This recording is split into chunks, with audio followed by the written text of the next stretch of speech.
Could your sore throat be a painful reminder of the last person you kissed? Or is it just smelly food chunks chilling on your tonsils? Yuck.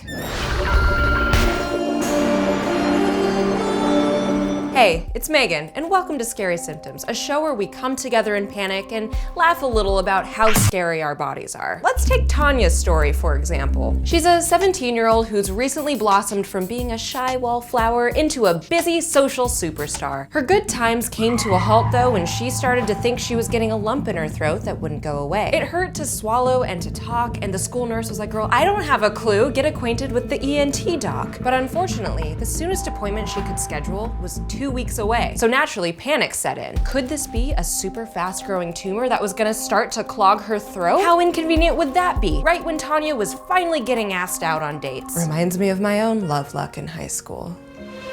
Tanya tried to push the thought of throat cancer away and figured the soreness might just be a bad case of kissing karma, aka mono, the kissing disease. She figured it could be this because she had just gotten her braces off. And naturally, a smooth and metal-free mouth led to wanting to smash face with as many crushes as she could get her lips on. Thinking about mouth stuff made Tanya flash back to middle school when she sat next to Dylan Delfman. What a dreamboat he used to be, until his breath started to smell like rotting roadkill on the regs. Dylan had to call out sick from school because he had tonsil stones, which is when bits of food, bacteria, mucus, and other gross junk pile up on your tonsils. Gross. It was repulsive, and Tanya was terrified she was going to fall into the same fate. And remembering Dylan's barf-wafting tonsils brought back some super gross details from a Nat Geo story that Tanya had seen about parasites. Specifically, how parasite worms could crawl up from your stomach and into your throat.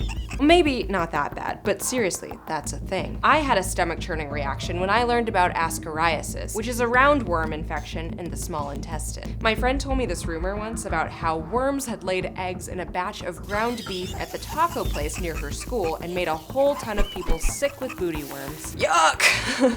Imagining a sea of worms bubbling up from her stomach and into her mouth was making Tanya want to barf. But before she could, her mom popped into her room and pointed out that supersized bag of jalapeno chips she had on her bedside table. Maybe not the gentlest thing on your system before and after bed. So what did Tanya have if it wasn't a kissing disease, tonsil stones, or parasites?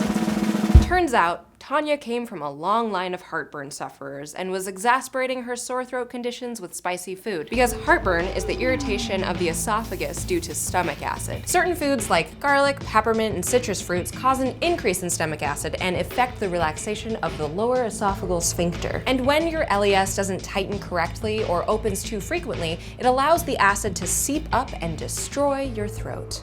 Wow, so what have we learned? If your throat starts to feel burny, watch what you eat and keep that appetite on the mild side. And if your throat gets real bad, hit up your doctor just in case. Hey, thanks for watching this episode. Tap that like button and leave us a comment down below. Let us know what your scariest symptom is. Subscribe to Snarled and come back next week for more scary symptoms.